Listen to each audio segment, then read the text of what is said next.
జై శ్రీరామ్. శ్రీమాత్రే నమః. శ్రీ గురుభ్యో నమః. 2024 సంవత్సరం డిసెంబర్ 29వ తారీఖు నుంచి 2025 సంవత్సరం జనవరి 28వ తారీఖు వరకు కూడా శశి శుక్ర యోగము గోచారంలో ఏర్పడుతుంది. శని మహారాజు మరియు శుక్ర భగవానుడు వీళ్ళిద్దరూ కూడా కుంభరాశిలో ఈ 1 మంత్ ట్రావెల్ చేస్తారు. వీళ్ళిద్దరూ అంటే ప్రతి సంవత్సరం కూడా శుక్రాచార్యుల వారు శనీశ్వరుడు ఉన్న రాశులు ఆయన ఏ రాశుల్లో అన్నా ఉండనండి, ద్వాదశ రాశుల్లో ఒక 1 మంత్ ఆయన ఒక మాసం పాటు వాళ్ళిద్దరూ ఏ రాశిలో అయినా సరే ఉంటుంది. ప్రతి సంవత్సరం ఒక నెల ఉంటుంది. ఇప్పుడు వచ్చిన ఈ విశేషాంశం ఏంటంటే ఇది కుంభరాశిలో ఏర్పడుతుంది. కుంభరాశి ఆయన స్వస్థాన గతుడై ఉన్నాడు శని మహారాజు. ఇది ఒక విశేషాంశము. అలాగే ఇప్పుడు కుంభరాశిలో నుంచి ఆయన నెక్స్ట్ ఇయర్ ఇంకా మీనరాశిలోకి వెళ్ళిపోతారు. మళ్ళీ శశి శుక్రులు వీళ్ళిద్దరూ కలుస్తూనే ఉంటారు. కానీ మళ్ళీ కుంభరాశిలోకి ఆయన రావడానికి 30 సంవత్సరాలు పడుతుంది శనైశ్వరుడు. సో ప్రతి సంవత్సరం కుంభరాశిలోకి శుక్రాచార్యుల వారు అయితే వెళ్తూ ఉంటారు. కానీ శనీశ్వరుడితో కూడి ఆయన సంచారము అంటే మళ్ళీ మనం 30 సంవత్సరాల దాకా మళ్ళీ ఇలాంటి కాంబినేషన్ మనం చూడలేం. ఇలాంటి విశిష్టాంశం మళ్ళీ మనం 30 సంవత్సరాల వరకు చూడలేం. మళ్ళీ 30 సంవత్సరాల తర్వాత శనీశ్వరుడు కుంభరాశిలోకి వచ్చినప్పుడు అప్పుడు మళ్ళీ మనం చూడగలుగుతాము. ఇది చాలా మంచి గ్రహస్థితి అని చెప్పాలి. ఏం చేతనంటే ఎప్పుడైనా సరే శనీశ్వరుడు ద్వాదశ రాశుల్లో పరిపూర్తి రాజయోగాన్ని ఇచ్చేది రెండు రాశుల వాళ్ళకి, వృషభ రాశి, తులారాశి. అలాగే ఈ వృషభ రాశి, తులారాశులకి అధిపతి ఎవరంటే శుక్రాచార్యుల వారు.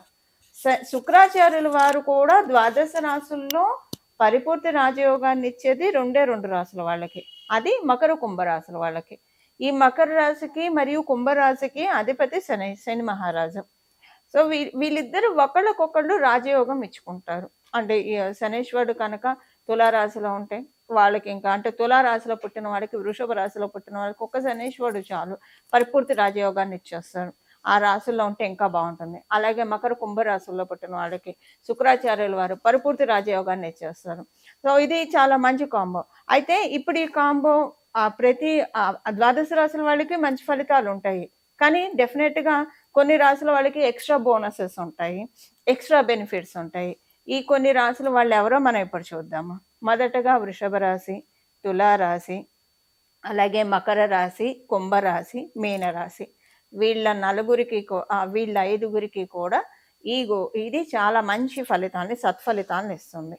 అయితే ఇక్కడ మనం ఒక్కటి చూసుకోవాల్సిన విషయం ఏంటంటే, మీ జన్మ జాతకంలో కనుక శనీశ్వరుడు మరియు శుక్రుడు వీళ్ళిద్దరు కలిసినా లేదా వీళ్ళిద్దరికి పరివర్తన జరిగినా, ఇప్పుడు మీ జన్మ జాతకంలో శుక్రాచార్యుల వారి దశ కావచ్చు, అంతర్దశ కావచ్చు, శనీశ్వరుడు దశ కావచ్చు, అంతర్దశ కావచ్చు, ఇవి మీరు రన్ అవుతూ ఉన్నా, దాంతోపాటు ఇప్పుడు వీళ్ళిద్దరూ ఒకవేళ శనీశ్వరుడు శుక్రాచార్యుల వారి మీద దృష్టి పెట్టినా, పరస్పరం వీళ్ళిద్దరూ సమసప్తక దృష్టితో వీక్షిస్తూ ఉన్నా, లేదా శనీశ్వరుడు తృతీయ దృష్టితో చూస్తున్నా కూడా ఇప్పుడు మనం తెలుసుకున్న ఈ పారామీటర్స్లో అంటే శనీశ్వరుడు దశ, శుక్ర భగవానుడి దశ అంతర్దశ భుక్తుల్లో ఉన్నా, లేదా వీళ్ళిద్దరు పరస్పర వీక్షణ ఉన్నా, వీళ్ళిద్దరు కలిసి ఉన్న మీ జన్మ జాతకంలో సెకండ్ థింగ్ ఏంటంటే, ఒకవేళ శనీశ్వరుడు ఒక్కళ్ళు అయినా సరే తృతీయ దృష్టితో కావచ్చు, దశమ దృష్టితో కావచ్చు, శుక్ర భగవానుడిని మీ జన్మ చక్రంలో వీక్షిస్తూ ఉంటే, అప్పుడు మీరు ఏ రాశి అయినా కావచ్చు, అంటే మీరు వృషభ, తుల కాకపోయినా, మకర, కుంభ, మీన రాశులు కాకపోయినా మీకు కూడా ఈ యోగం వర్తిస్తుంది. అంటే చాలా మంచి యోగాన్ని వీళ్ళిద్దరు తెచ్చిపెట్టబోతున్నారు. ఇప్పుడు ద్వాదశ రాశుల వాళ్ళకి ఒక్కొక్క రాశి వాళ్ళకి ఒక్కొక్క ఇంపాక్ట్ ఉంటుంది. సో ఇప్పుడు మనం తెలుసుకునే 5 రాశుల వాళ్ళకి కొంచెం ఎక్కువ బెనిఫిట్స్ ఉంటాయి. మిగతా అన్ని రాశుల వాళ్ళకి కూడా బెనిఫిట్స్ అయితే ఖచ్చితంగా ఉంటాయి. కాకపోతే ఈ 5 రాశుల వాళ్ళకి ఎక్కువ బెనిఫిట్. ఇప్పుడు నేను చెప్పిన కేటగిరీలో ఎవరైతే వస్తారో వాళ్ళకి కూడా బెనిఫిట్స్ చక్కగా ఇస్తారు వీళ్ళిద్దరు, ఈ 2 గ్రహాలు కలిసి. ఇప్పుడు మనం ద్వాదశ రాశుల వాళ్ళకి ఏం బెనిఫిట్స్ అంటే ఏం మంచి ఫలితాలు రాబోతున్నాయి వీళ్ళిద్దరి కలయికతోటి. కుంభరాశి కాలపురుషుడు కుండలిలో నుంచి లాభరాశి. ఈ లాభరాశి ఏకాదశ స్థానం చాలా విశేషాన్ని సంతరించుకుంటుంది. ఏకాదశ స్థానంలో శని మహారాజు మరియు శుక్రాచార్యుల వారి కలయిక చాలా మంచి ఫలితాన్ని ద్వాదశ రాశుల వాళ్ళకి తెచ్చిపెట్టబోతుంది. ఇది మళ్ళీ మనకి 30 సంవత్సరాల దాకా మనం చూడలేం. వన్స్ ఈ కాంబినేషన్ బ్రేక్ అయిందంటే, ఎందుకంటే శుక్రాచార్యుల వారు మళ్ళీ తర్వాత నెక్స్ట్ జనవరి 2025 అంటే 29థ్ నుంచి ఆయన మీనరాశిలోకి వెళ్ళిపోతాడు. మళ్ళీ మనం ఇలాంటి గ్రహస్థితి చూడాలంటే 30 సంవత్సరాల వరకు వేచి ఉండాలి.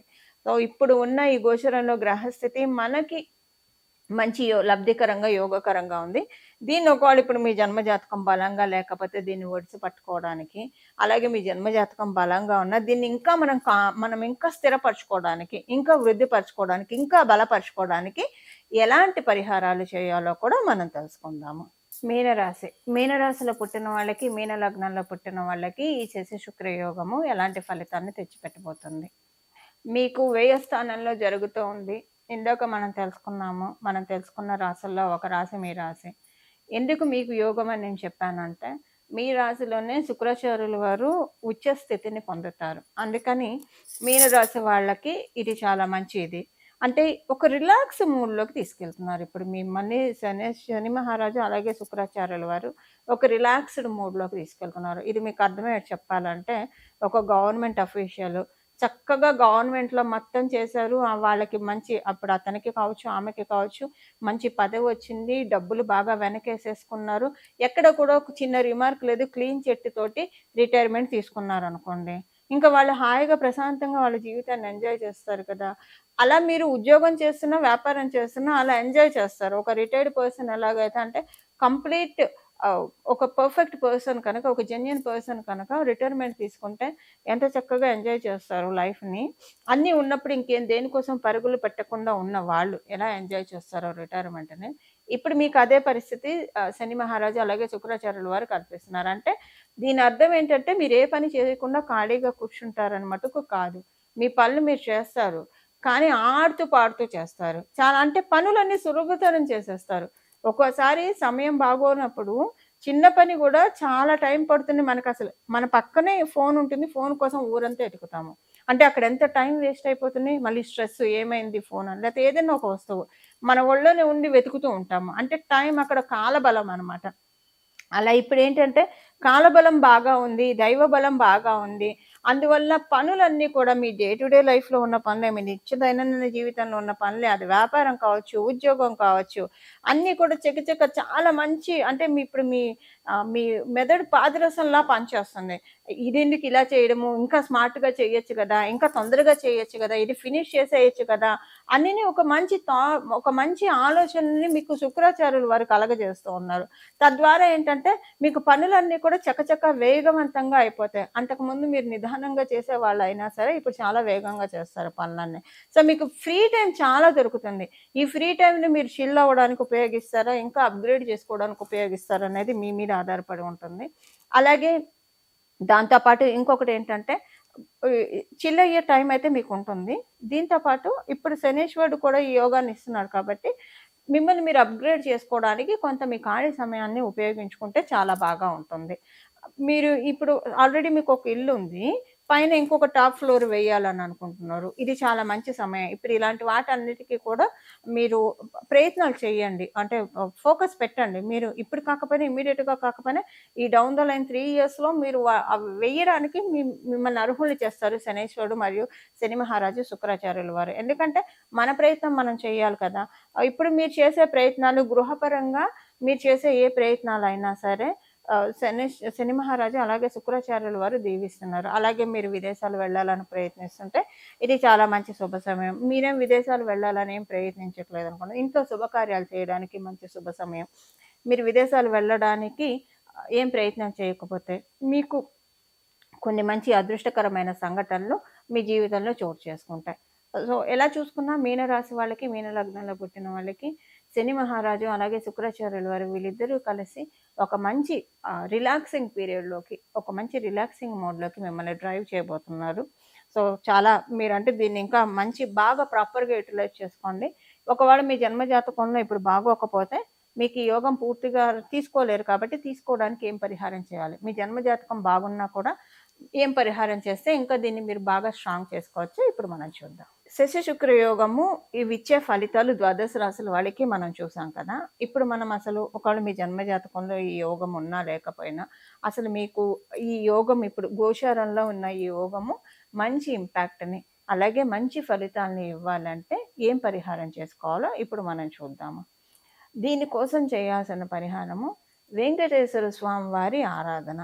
ఇప్పుడు మీ వెంకటేశ్వర స్వామి వారికి సంబంధించిన గోవింద నామాలు చదువుకోవడం కావచ్చు, వెంకటేశ్వర స్వామి వారికి సంబంధించిన వెంకటేశ్వర స్వామి వజ్ర కవచం కావచ్చు, లేదా పురుష సూక్తం, స్త్రీ సూక్తము ఇలాంటివి ఏవైనా సరే, లేదు విష్ణు సహస్రనామాలు మీకు చదివే అలవాటు ఉంటే కనుక అత్యద్భుతంగా ఉంటుంది. ఈ ఈ గ్రహస్థితి ఉన్న నెలనాళ్ళు కూడా విష్ణు సహస్రనామం పారాయణం చేయడానికి ప్రయత్నించిన, లేదా శ్రీరామ రామ రామ, శ్రీరామ రామ రామ, శ్రీరామ రామ రామ అని మనసులో జపించుకున్నా. ఎందుకంటే మనకి ఆ శ్లోకంలోనే ఉంది కదా, శ్రీరామ రామ రామ అని ఎవరైతే జపిస్తూ ఉంటారో వాళ్ళకి సహస్రనామాలు పఠించిన ఫలితాన్ని నేను ఇస్తున్నాను పార్వతి అనే పరమశివుడే, సాక్షాత్ పరమశివుడే పార్వతి అమ్మవారికి చెప్పి ఉన్నారు కాబట్టి శ్రీరామ రామ రామ అని మనసులో 24 ఇప్పుడు నామ జపం కాబట్టి మనం ఏ అవస్థలో ఉన్నా సరే, ఎక్కడ ఉన్నా సరే ఇది మనం ప్రశాంతంగా జపించుకోవచ్చు. మనం బీజాక్షరాలు చేర్చినప్పుడు మనం చూసుకోవాలి మనం ఉన్న ప్రదేశం ఎలా ఉంది, మనం అప్పుడు శుచిగా ఉన్నామా, ఎలా ఉన్నాం, అంతర్బాహ్య శుచి ఉందా లేదా. మంత్ర జపానికి ఖచ్చితంగా నియమాలు ఉంటాయి. నామ జపానికి ఎటువంటి నియమాలు ఉండవు. మనం రౌండ్ ద క్లాక్ ఎప్పుడైనా సరే మనం జపించవచ్చు. అందువల్ల శ్రీరామ రామ అని రోజు మననం చేసుకుంటూ ఉంటే, ఇది మామూలుగా కూడా ఇలా చేసుకుంటే చాలా మంచిది. రామనామం తారక మంత్రం మనందరికీ తెలిసిన విషయమే. శ్రీరామ రామ రామ అని ప్రతిరోజు చెప్పేస్తూ ఉంటా కనుక ఇంకా మీకు తర్వాత ఇది అయిపోయిన తర్వాత ఈ నెలనాళ్ళు అయిపోయిన తర్వాత అది ఇంకా అలవాటు అయిపోతుంది. ఒక్కసారి మన మనసుకి గట్టిగా ఏదైతే అలవాటు చేస్తామో, మన నాలికకి రిపీటెడ్గా ఏదైతే మనం ఫీడ్ చేస్తూ ఉంటామో, అలవాటు చేస్తూ ఉంటామో, ఇంకా కొంతకాలం మనం అది రెగ్యులర్ ప్రాక్టీస్లో చేస్తూ వెళ్తే తర్వాత మన మనసు ఆటోమేటిక్గా అదే పట్టుకుంటుంది. అలాగే మన నాలుక మనకి తెలియకుండానే శ్రీరామ రామ రామ, శ్రీరామ రామ రామ, శ్రీరామ రామ రామ అని చెప్పిస్తూ ఉంటుంది. ఇలాగా మనకి ఇప్పుడున్న ఈ గోచరంలో యోగం ఒడిసి పట్టుకోవడానికి ఇప్పుడు స్వామి కార్యం స్వకార్యం అని మనం వింటూ ఉంటాము. ఇప్పుడు మనకి స్వామి కార్యం అంటే భగవంతుడి పూజ చేసినట్లు అవుతుంది. స్వకార్యం మనకి ఇక్కడ ఉన్న ఈ గోచారంలో ఉన్న ఈ గ్రహస్థితులు పరిపూర్తి దీవెనని మనం అందుకోవడానికి చాలా చక్కటి అవకాశం ఉంటుంది. ఈ విధంగా ద్వాదశ రాశుల వాళ్ళు కూడా, ద్వాదశ లగ్నాల వాళ్ళు కూడా ఈ పరిహారం చేసుకొని పరిపూర్తిగా ఈ యోగాన్ని మీరు తీసుకోవాలని చెప్పి నేను కూడా మనందరి తరఫున భగవంతుని వేడుకుంటూ శ్రీరామ రామ రామ మంగళం. నమో భగవతే వాసుదేవాయ.